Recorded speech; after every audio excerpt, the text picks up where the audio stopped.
Assalamualaikum warahmatullahi wabarakatuh. Hai semuanya, selamat datang kembali di channel Rizky Setiawan. Semoga teman-teman dalam keadaan sehat selalu dan dilancarkan rezekinya oleh Allah Subhanahu wa Ta'ala. Oke teman-teman, pada video kali ini kita akan sharing-sharing lagi ya mengenai beberapa pantangan yang nggak boleh dilakukan oleh seorang pengusaha warung sembako ataupun usaha warung kelontong. Oke teman-teman, untuk yang baru bergabung dengan channel ini, jangan lupa subscribe, nyalakan lonceng notifikasinya, biar nggak ketinggalan dengan video-video terbaru yang akan saya bagikan atau saya upload ke YouTube. Banyak hal yang bisa teman-teman dapatkan, utamanya tentang dunia usaha warung sembako.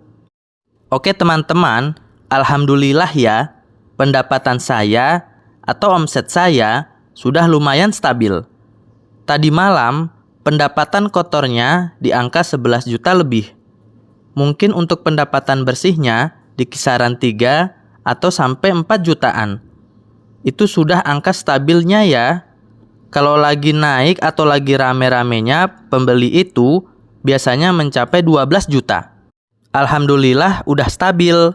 Buat teman-teman yang baru memulai usaha warung sembako atau toko kelontong dan semacamnya, semoga juga bisa rame, laris, dan juga bisa banyak pelanggannya dan tokonya semakin berkembang lagi. Yang perlu teman-teman ketahui, ada beberapa pantangan ya yang menurut saya ini sangat fatal kalau dilakukan. Jadi, pantangan-pantangan ini sebisa mungkin jangan sampai dilakukan. Oke teman-teman, simak video ini sampai habis karena pastinya banyak mengandung informasi-informasi yang tentu bisa membuat teman-teman banyak pengalaman juga dan pengetahuan seputar warung sembako. Oke teman-teman, apa saja sih pantangan-pantangan yang harus dihindari atau tidak boleh dilakukan oleh seorang pengusaha warung sembako? Oke, kita bahas dari yang pertama dulu, yang paling dan jangan sampai dilakukan, yaitu menampakkan sikap marah kita kepada pelanggan. Jangan sampai kita marah-marah kepada pelanggan, meskipun pelanggannya itu mungkin ada kesalahan sedikit. Jadi hal ini ketika dilakukan, maka akan sangat fatal sekali ya teman-teman. Jadi misalkan, contoh kasusnya seperti ini. Ada seorang pelanggan yang menjatuhkan minuman ke kulkas atau menjatuhkan minuman ke lantai, kemudian minumannya pecah, dan lantai di warung kita jadi basah karena minuman tersebut. Misalnya, dia tidak mau mengganti minumannya yang pecah. Maka hal yang tidak boleh kita lakukan adalah jangan sampai kita marah-marah kepada pelanggan tersebut. Nah, dampaknya apa kalau kita sampai marah-marah kepada pelanggan? Ya tentu mereka nggak akan lagi berbelanja ke toko kita lagi. Dan bahkan image toko kita itu jadi jelek. Karena satu pelanggan yang kita marahi itu akan menyampaikan hal-hal buruk kepada pelanggan-pelanggan yang lain. Kemudian untuk pantangan yang kedua yang nggak boleh dilakukan oleh seorang pengusaha warung sembako adalah menimpakan permasalahannya kepada pelanggan. Misalnya, pemilik warung memiliki masalah pribadi ya, entah dengan saudaranya, dengan keluarganya, kemudian dia menimpakan permasalahannya kepada pelanggan.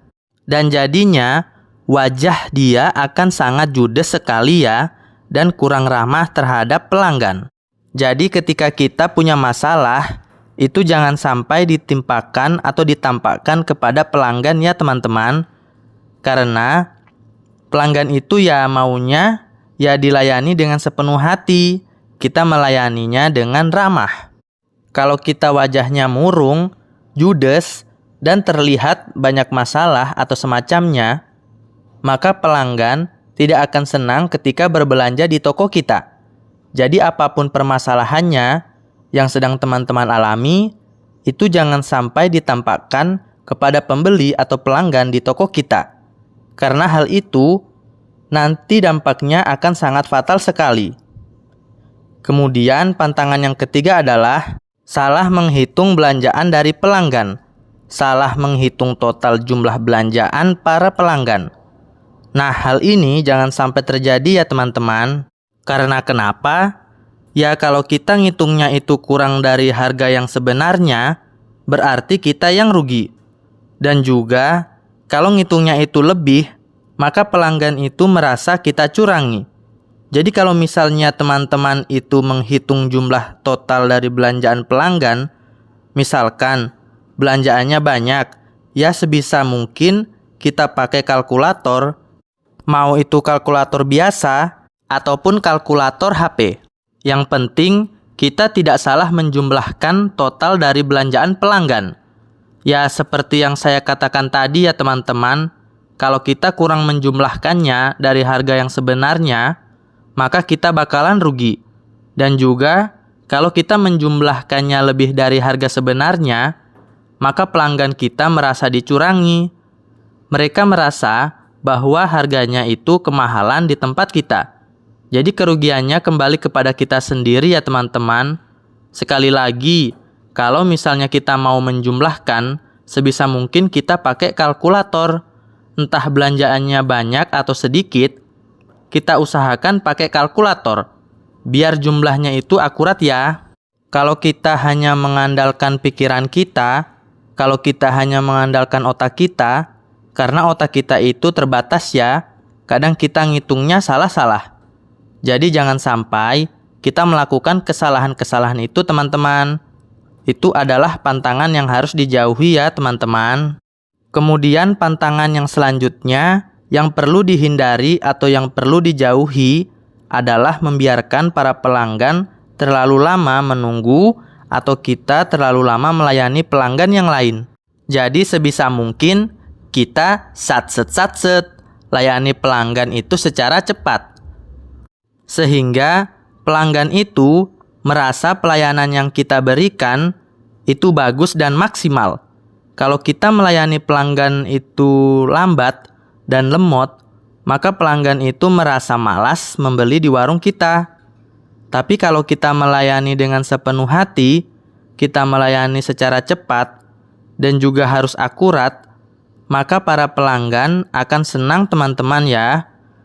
Jadi pantangannya, jangan sampai membiarkan pelanggan terlalu lama menunggu kita melayani pelanggan yang lain, atau kita terlalu lama melayani mereka. Sebisa mungkin kita melayani mereka secara cepat. Dan tentunya barangnya harus sesuai dengan apa yang mereka inginkan. Kemudian pantangan yang terakhir atau pantangan yang kelima yang perlu dihindari oleh teman-teman adalah jangan sampai toko atau warung kita itu kita tinggal tidur ya. Karena hal itu sangat fatal sekali. Kalau sampai toko kita tinggal tidur, yang bisa jadi ketika ada pelanggan yang mau beli, sedangkan kita tidur, lagi enak tidur ya, bisa jadi barang-barangnya ya ludes, bisa jadi barang-barang di warung kita itu dicuri oleh pelanggan kita sendiri. Karena kita nggak sadar, kita nggak tahu, tiba-tiba ada pelanggan mau beli, dan biasanya terjadi pada malam hari ya. Jadi jangan sampai itu terjadi ya teman-teman.